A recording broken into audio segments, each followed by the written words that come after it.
안녕하세요. 제가 오늘 다뤄볼 내용은 지금 한국에서 제일 중요한 키워드죠. 바로 부정선거입니다.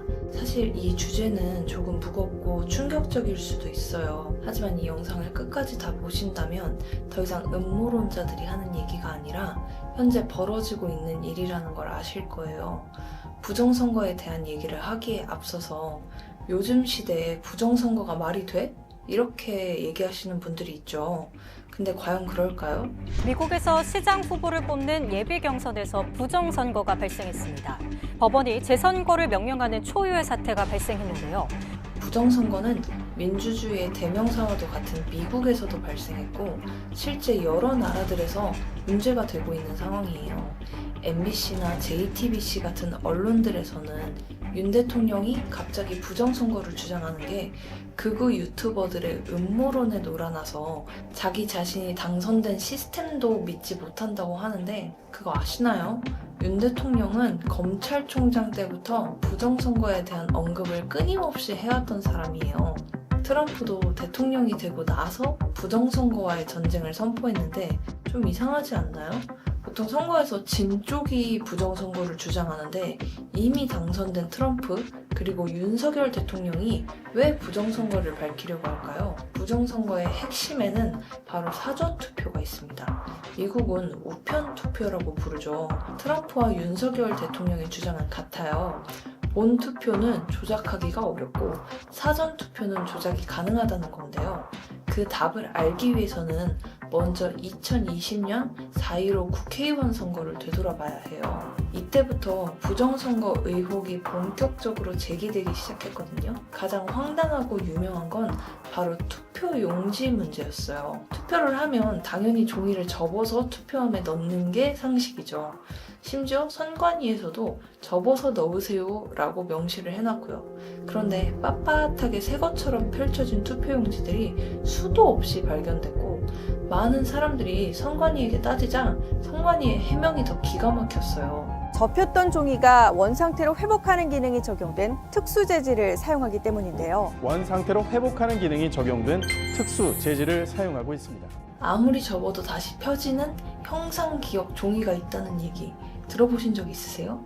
그런 종이가 있었다면 이미 노벨상은 따놓은 당상인데 참 알 수가 없는 해명이네요. 선관위의 주장이 맞다면 반대로 이렇게 접힌 자국이 있는 투표지가 가짜 투표지겠네요. 뭐가 됐든 둘 중에 하나는 가짜 투표지라는 얘기잖아요. 이외에도 이상한 투표용지들은 4.15 총선 때만 그런 게 아니라 지금까지 꾸준하게 나오고 있는데요. 새벽 3시에 출처가 불분명한 투표용지를 집어넣는 CCTV도 나왔고 봉인 테이프라는 말이 무색하게도 뜯었던 걸 다시 붙인 흔적까지. 또 투표용지는 업체와 계약을 통해 만들어져서 종이의 색이 다를 수가 없는데 이렇게 색이 다른 누런 투표지가 나오질 않나. 심지어 이건 투표지끼리 서로 붙어있네요. 이렇게 힘으로 뜯어야지만 떨어지는 투표용지까지 보관 방법도 문제가 많았어요. 우리의 소중한 투표용지를 삼립 빵상자에 넣어서 보관하질 않나. 진짜 무슨... 심지어 이런 일도 있었는데요. 전북 전주에서는 교부된 투표용지 수보다 투표함에 넣은 투표지 수가 10장이 더 많이 나온 해괴한 일도 있었습니다. 해명할 방법이 없는 선관위는 이 어처구니 없는 숫자를 지금까지도 홈페이지에 그대로 게재해놓고 있습니다. 그리고 희한하게도 지고 있던 민주당 후보들이 사전투표함만 열렸다 하면 역전하기 시작합니다. 이 가운데 민주당이 12명의 당선인을 냈는데 모두 총선 당일 투표에서는 졌지만 사전 투표함이 열리면서 역전한 걸로 확인됐습니다. 부산 남을 지역구 개표 중반부터 90% 정도까지는 이 후보가 근소하게 남아 앞섰습니다. 하지만 자정 넘어 사전 투표함이 열리자 승부가 뒤집어졌습니다. 이에 민주당은 이렇게 대답했죠. 본투표는 나이 많은 사람들이나 하는 거지. 우리 유권자들은 다 젊고 트렌디해서 사전투표해요. 라고요.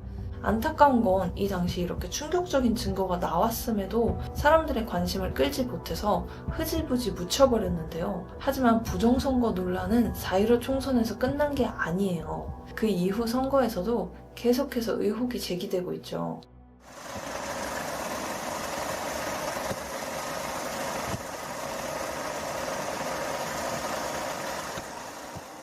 이 부정선거에는 양정철이라는 핵심 인물을 알아야 해요. 그는 문재인 대통령의 최측근이자 민주당의 킹메이커, 민주당이 선거에서 이기기 위한 전략을 짜는 사람이에요. 2019년 3월 양정철과 국정원장의 부적절한 만남은 큰 논란이 됩니다. 문재인 대통령의 최측근인 양정철 민주연구원장이 최근 서훈 국가정보원장과 만찬 회동을 한 것으로 확인됐습니다. 야당은 내년 총선을 앞두고 국정원의 정치 개입이 의심된다며 반발했습니다. 서울 논현동 식당가에서 두 남성이 나란히 걸어 나옵니다. 지난 21일 두 사람이 한정식 집에서 만찬을 겸한 회동을 한 것으로 확인됐습니다. 대한민국 최고 정보 권력자와 민주당 내 최고 공천 실세, 총선 전략가의 어두운 만남 속에서 우리는 당연히 선거 공작의 냄새를 맡을 수밖에 없습니다.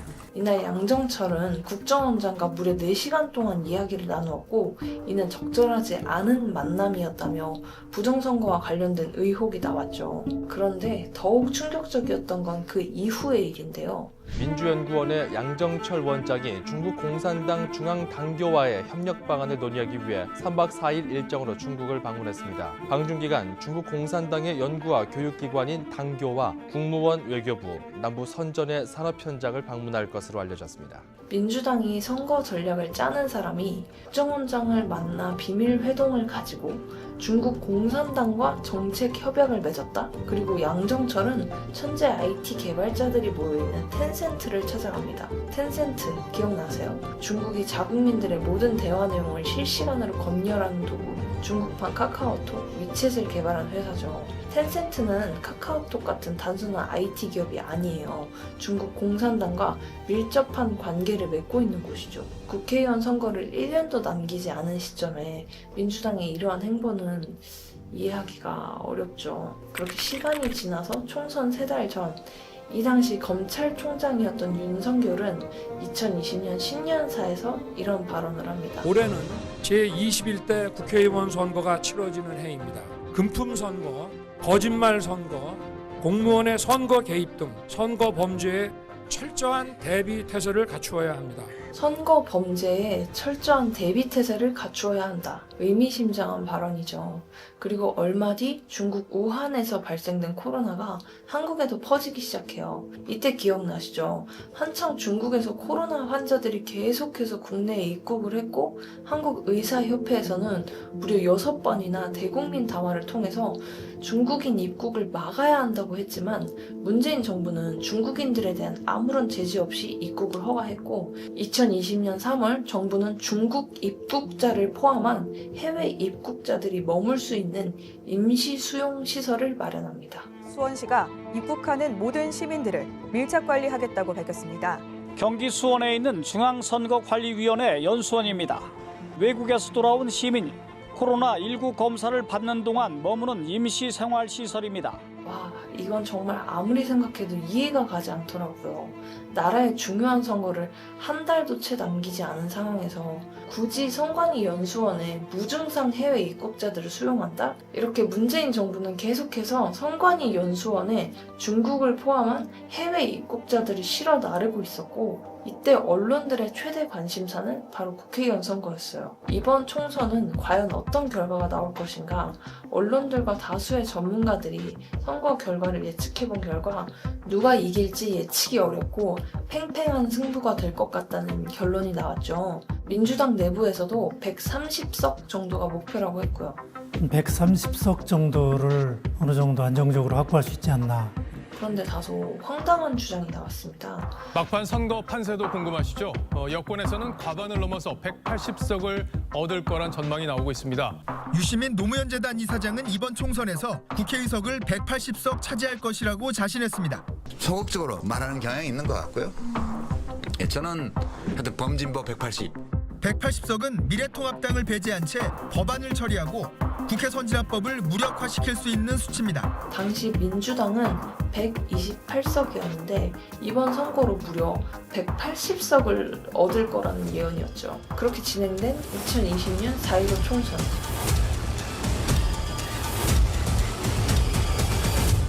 네, 민주당과 시민당 합쳐서 과반 의석 달성이 예측됐습니다. 전체 300석 가운데 민주당은 시민당과 함께 전체 의석의 5분의 3인 180석을 차지했습니다. 거대 여당이 된 민주당은 국회에서 개헌을 제외한 모든 법안을 통과시킬 수 있게 됐습니다.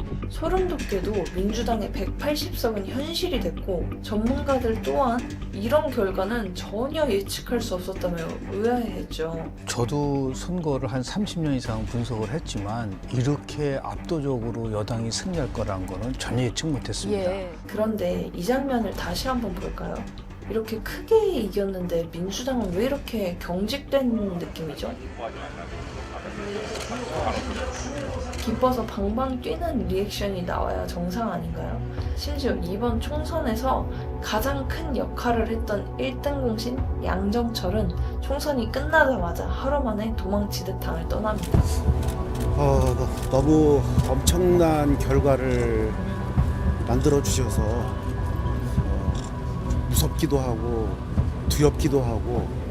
대체 뭐가 무섭고 두렵다는 거죠? 이후 양정철은 정치계를 아예 떠나 야인이 되겠다고 했고 민주당의 핵심 인물 또한 하루 만에 사퇴해버립니다. 민주당 이근영 전략기획위원장도 100년에 한 번 있을까 말까한 결과라며 당 지도부에서 물러나겠다고 했습니다.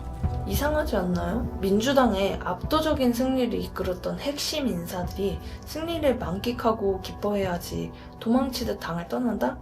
글쎄요, 이들은 분명 뭔가를 알고 있어 보이죠. 2022년 3월 4일 대선에 출마한 윤석열은 선거 유세 중에 부정선거에 대한 언급을 합니다. 재작년 4.15 총선 때 사전선거가 좀 부정 의혹이 있지 않은가 걱정을 많이 하고 계시는 거 알고 있습니다. 부정선거를 만약에 획신한다면 이 나라에서 살 수 없게 해야 되지 않겠습니까? 여러분들도 기억하시겠지만 윤 대통령은 선거 막판 안철수 후보와의 단일화로 이재명 후보를 단 0.7% 차이로 이기게 됐죠.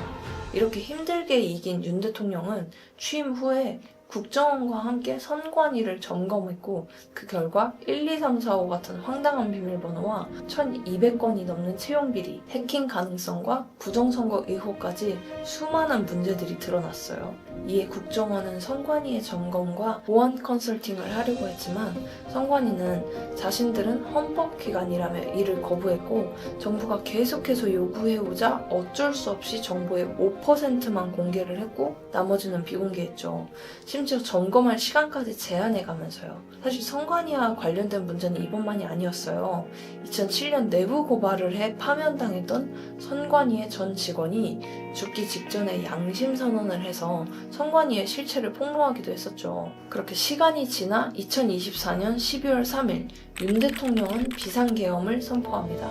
종북 반국가 세력들을 일거에 척결하고 자유헌정 질서를 지키기 위해 비상계엄을 선포합니다. 이번 계엄은 국회에 특수부대를 보내 국회를 봉쇄하는 것처럼 보였지만 실상은 국회가 아니라 선관위가 핵심 타겟이었어요. 무려 300명에 가까운 병력이 선관위에 투입되었는데 언론에서는 이들이 선관위 서버를 촬영했다는 내용만 보도를 하고 대체 이들이 왜 선관위를 찾아갔는지 뭘 했는지는 제대로 밝히지 못했어요. 그런데 12월 23일 한 민주당 의원의 입에서 폭탄 발언이 나옵니다. 이번에 연수원도 계엄군이 왔다 갔죠. 네.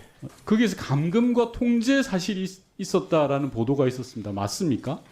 제가 알고 있지 못한 사항입니다. 아니 여기 보도가 나와 있잖아요. 이런 걸 제대로 확인 안 했다는 게 말이 됩니까? 예, 그 부분에 대해서는 무전기를 들고 다니면서 연수받는 사람들 통제하고 입출입을 막았다는데 그게 감금이지 통제지 뭡니까 그럼 도대체? 네, 확인해 보겠습니다. 아 이제 와서 확인한다고요? 선관위 사무총장은 자꾸 모른다고 아니라고만 하는데 정말 그런 일은 없었던 걸까요? 여기에 민주당은 알게 모르게 또 한 번 크로스 체크를 해줬는데요. 윤석열이 비상계엄을 선포를 하자 내일 아침 선관위에 가서 선관위 직원 30명을 납치 구금하라는 임무를 줬습니다. 무력은 어느 정도 사용을 해야 되느냐는 질문이 요원들 간에도 있었고 제압하고 케이블 타이로 손목과 발목을 묶고 루건을 씌울 정도로 하면 된다라고 얘기를 했습니다. 저도 믿기지 않아서 여러 확인할 만한 루트로 확인을 했고 예, 제보자의 어떤 신빙성은 충분히 네, 있는 그것은 겁니까? 네, 아주 그리고 얼마 뒤 스카이데일리에서 충격적인 보도가 나왔습니다. 개엄 당일 납치된 성관이 직원들의 정체는 중국인 해커였고 이들을 체포해 일본의 미군 기지로 압송했다는 충격적인 내용이었죠. 이번 작전은 윤석열 정부와 트럼프 정부의 합동작전이며 미국의 비밀작전팀 블랙옵스가 주도했다는 추가 보도까지 나왔어요. 중국 간첩들은 한국과 미국의 선거 조작에 개입했을 뿐만 아니라 우리나라의 댓글 조작에도 관여했다고 하죠. 와, 저는 이게 진짜라면 정말 소름이 쫙 돋을 것 같아요. 과연 이 기사가 정말 사실일까요?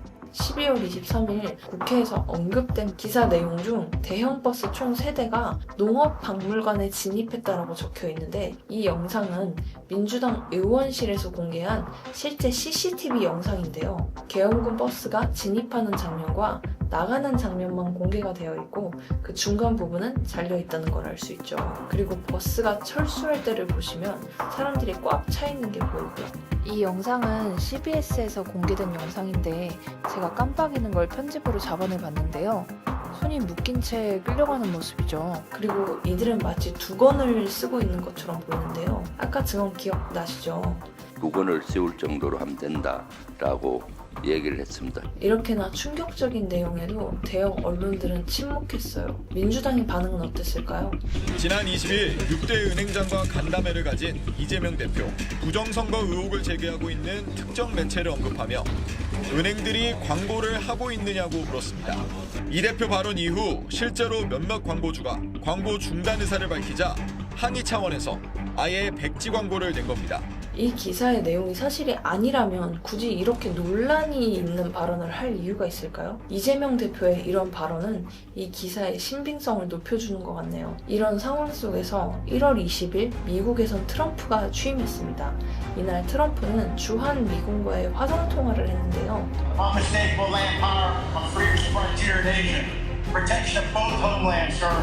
How is it going over there? How is it doing? Every day we train, stay hard. We plan for anything that you possibly could need us to do. The alliance is strong, and we're ready to receive you, Mr. President. But I would like to just thank you all, and I'll see you soon. 미국은 전 세계 70여 개국에 총 800여 개의 기지를 두고 있어요. 그런데 그 수많은 곳들 중에 하필 주한 미군 기지에 가장 먼저 전화를 했고 곧 보자는 의미심장한 말을 했죠. 만약 이번 부정선거와 관련된 일들이 전부 오피셜로 밝혀진다면 이건 정말 세계가 뒤집힐 정도로 엄청난 파장이 있을 거예요. 이렇게 부정선거와 관련된 의혹들이 점점 수면 위로 떠오르자 여기저기 관련된 인물들의 망언들도 속속 들리는데요. 제 생각은 이 보안 시스템이 침해를 당해서 해킹을 당해서 결과가 조작되는 그런 경우는 반드시 발생을 하는데 그렇다 하다 보니까 부정선거는 성공할 수는 없지만 선거 자체가 불능이 됩니다. 소소한 부정행위들이 발견될 수는 있으나 부정선거 음모론자들의 주장과 같은 조직적인 부정선거는 상상할 수 없는 시스템입니다. 선거가 뭐죠? 한 표 차이로도 결과가 바뀌는데 이게 선관위 사무총장과 전 헌법재판관이라는 사람이 할 말인가요? 그리고 저도 이건 최근에 알게 된 건데 선관위원장이 대법관을 겸직한다는 거 알고 계시나요? 자기 잘못을 자기가 판결하는 거나 다름없죠. 무슨 역할놀이 하는 것도 아니고 경찰과 도둑놀이처럼 경찰도 했다가 도둑도 했다가 스스로 다 하는 건데 이게 과연 공정한 재판이 가능할까요? 이렇게 윤석열 대통령은 부정선거를 철저히 파헤치고 싶어 하지만 국민의힘은 부정선거에 대한 언급을 꺼리는 모양인데요. 대통령의 복귀보단 조기 대선을 원한다는 의견까지 나오고 있죠. 왜 그럴까요? 이 영상은 윤석열 대통령이 대선에 출마하기 전 통화 내용인데요. 제가요? 민주당보다 국힘 더 싫어요. 왜냐? 민주당이 이렇게 내로남불로 헤쳐먹을 때 국힘놈들이 싸웠습니까? 그러니까 이 친구들이 뭐 했습니까? 그러니까 저 혼자 싸울 때 이놈들 싸웠어요? 저는 정권 교체하려고 나온 사람이지 대통령 하려고 나온 사람이 아니에요. 그러니까 저도 알아요. 저는 대통령도 예. 저는 그런 자리 자체가 저한테는 예. 귀찮습니다. 솔직하니까. 그러나 어쨌든 이거는 엎어줘야 되고 그렇죠. 그리고 국힘에 이걸 할 놈이 없어. 제가 만약에 나중에 입당을 하더라도 그거는 그야말로 정권 교체를 하기 위한 거지. 제가 국힘의 보수 당원이 되기 위해서 간 게 아니에요. 지금 보수 진보가 어디 있습니까? 정상과 비정상이 있고 상식과 무례한이 있는 거지. 보수 진보가 어디 있습니까 지금? 당시 언론들에서는 부적절한 대화라며 비판했지만 이런 상황들을 다 알고 나니 어떤가요? 저는 윤석열 대통령이 어떤 사람인지 제대로 알게 됐어요. 윤석열 대통령은 좌우 한쪽으로 치우친 사람이 아니라 썩을 대로 썩은 이 나라의 암적인 존재들을 도려내고 공정과 상식이 통하는 사회를 만들려는 진심이 느껴지잖아요. 이런 상황에서 우리가 해야 할 일은 조기 대선 같은 이상한 여론몰이에 휘말리는 게 아니라 윤석열 대통령이 모든 의혹들을 끝까지 밝혀낼 수 있도록 부패한 정치 세력들과 싸워서 이길 수 있는 힘을 실어줘야 해요. 대통령도 말했죠. 우리나라는 지금 전쟁 중이라고요. 우리가 이 문제를 외면한다면 그 대가는 결국 우리 모두가 짊어지게 될 거예요. 그래서 저 또한 우리나라의 위기를 한 명이라도 더 많은 사람들에게 전달하기 위해서 영상을 만드는 중이고, 제 영상을 이상하게 해석하거나 의도가 왜곡되는 일은 없었으면 해요. 일단 내 나라를 먼저 지켜야 우리의 자유로운 삶도 있는 거니까요. 여러분들 많이 힘드시죠? 정부도 노력을 하고 있습니다만은 시간이 좀 많이 걸립니다. 저희들을 믿고 여러분들 용기 잃지 마시고 힘내주시기 바랍니다. 대통령으로서 아주 열심히 일하겠습니다. 여러분들 저 믿으시죠?